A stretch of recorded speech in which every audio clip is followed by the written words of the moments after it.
Bracha, que Dieu vous protège, vous donne la santé, la joie et la prospérité, Keneratson.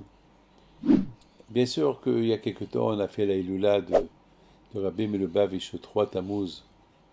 Cette Iloula de Tzaddik, elle prend de l'ampleur. Il faut savoir que, Baruch Hashem, dans le monde entier, on a le mérite de voir partout sa photo, partout les messages qu'il avait lancés lorsqu'il était encore avec nous dans ce monde-là. Et ces messages, ils continuent toujours à nous refaire revivre. Moi, je l'ai connu il y a à peu près une quarantaine d'années, lorsque un jour quelqu'un m'a invité pour aller prier avec lui Minha. J'étais à New York. Et de temps en temps, ce quelqu'un-là, il m'a invité à aller prier avec lui. Hop. Et vous savez que le rabbi de Lubavitch, à Minha, il priait dans une petite synagogue, dans 770, mais lorsqu'on rentre à la droite, je me rappelle, il y avait une petite chambre, et c'était là-bas qu'il priait la Minha pour 20, 30 personnes, c'est tout. Et de temps en temps, j'allais prier là-bas, alors j'étais à New York. Mais ce que j'ai remarqué, que ce quelqu'un qui m'accompagnait toujours chez lui, vous savez que le rabbi de Lubavitch, après la prière, il nous regarde tous, il nous fait un salut. Mais ce que j'ai remarqué, il ne regardait pas ce monsieur-là. Une fois, j'ai dit à ce monsieur, c'est bizarre, il ne te regarde pas. Il nous regarde nous tous, mais toi, il t'évite. Alors je lui dis, peut-être c'est parce que tu regardes toutes les choses qu'il ne faut pas voir. D'un côté, tu es religieux, tu mets tchilin, et tu étudies la Torah, mais tu vois des choses qu'il ne faut pas voir. Il ne m'a pas répondu. Un jour, je lui dis, tu sais quoi? Peut-être, il faut vraiment que tu fasses une teshuva. Malheureusement, ce monsieur-là, non seulement qu'il n'a pas fait teshuva, mais il a dégringolé très très fort. Il était érudit dans la Torah, hein. Et malheureusement, il est sorti du chemin.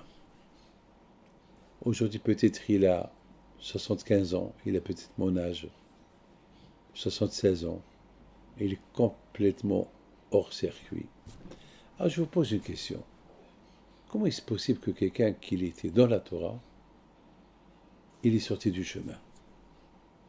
Et ce que j'ai remarqué, que le rabbi de Lubavitch, il ne le voyait pas. C'est-à-dire que le rabbi de Lubavitch, il a vu dans sa Ruach HaKodesh que c'est un monsieur à ne pas voir.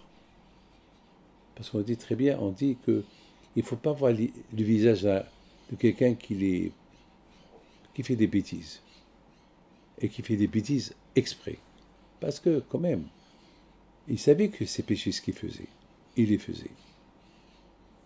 Grave ce qu'il faisait. Je ne peux pas vous le dire, je ne peux pas les décrire, mais c'est grave. Vous savez, mes amis, c'est ça la paracha aussi de Balak. La paracha de Balak, elle nous parle de Bilam. Bilam, pourquoi Akadosh Baruch Hu, il a puni Bilam, que jusqu'à maintenant, il est à Gehinam. Et Bilam était un grand prophète. C'est parce qu'il savait tout, il savait le émet, il savait la vérité, il faisait le contraire. Alors comment on peut connaître la vérité et faire le contraire? Mes amis, c'est un travail. Tous, on a le Sahara. Regardez-moi avec ma barbe blanche. Vous croyez que je n'ai pas le Sahara?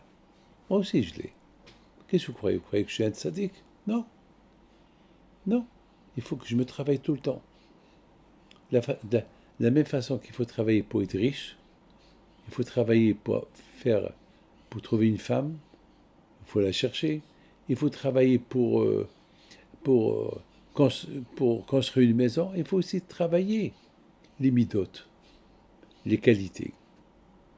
Qu'est-ce que vous croyez? Vous croyez que être juif c'est facile ou être un être humain c'est facile? C'est un travail. Ne pas parler la médisance, c'est un travail. Être un bon prier, c'est un travail pour ne pas penser à autre chose. C'est un travail. Mes amis, ne croyez pas que dans ce monde-là, tout est facile. Tout est difficile. Le shlombaïd, c'est un travail pour le shlombaïd. Qu'est-ce que vous croyez? Le shlombaïd, c'est facile? C'est pas facile. Donc pour être un bon juif, c'est aussi, il faut travailler, c'est un travail. Pour ne pas avoir des femmes mariées, que Dieu préserve, c'est un travail. Vous croyez que moi, j'ai pas les Sahara de voir ce qu'il ne faut pas voir? Bien sûr que j'ai les Sahara, mais je me travaille à ne pas voir. Je ne veux pas être un homme hypocrite quand même. Et c'est ça, mes amis, l'appel que j'ai sur ce monsieur-là, que j'entends sur lui jusqu'à maintenant, qu'il est complètement loin du chemin. Malheureusement. Malheureusement. Il n'a pas fait de chemin. Et la belle chose que je vous dis, c'est que le rabbi, il a vu ça avant. Mes amis, que le bon Dieu vous protège, que Hachem fasse, qu'il nous donne des forces pour pouvoir bien être un bon juif.